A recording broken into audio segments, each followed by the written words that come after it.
Hello friends, तो कैसे हैं आप लोग। Welcome to our channel smart name TV. मैं हूं आपका दोस्त अदील और आज इस वीडियो में बात करते हैं जिनका नाम एस और टी से शुरू होता है। इस नाम वाले लोगों की जोड़ी कैसी होती है, तो प्लीज़ आप वीडियो को फुल देखिएगा, वीडियो को मिस मत कीजिएगा। जिनकी जोड़ी इस नाम से शुरू होती है ये लोग बहुत ही रोमांटिक और बहुत ही प्यारे माने जाते हैं। इस नाम वाले लोगों के अंदर खूबी होती है कि ये ट्रू प्यार करने वाले होते हैं।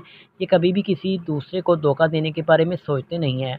इनके अंदर लड़ाई झगड़ा भी होता है लेकिन जल्दी एक दूसरे को मना लेते हैं और कभी भी एक दूसरे के बगैर एक पल भी नहीं रह सकते।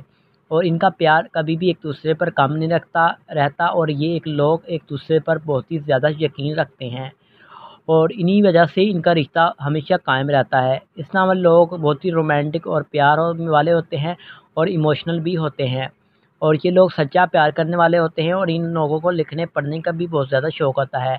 इसी वजह से इस नाम वाले लोगों की जोड़ी बहुत ही ज़बरदस्त मानी जाती है और ये लोग प्यार को काफ़ी इम्पोर्टेंस देते हैं और काफ़ी अहमियत देते हैं। इसी वजह से इस नाम वाले लोगों की जोड़ी बहुत ही ज़्यादा फेमस और लकी और खुशकिस्मत मानी जाती है।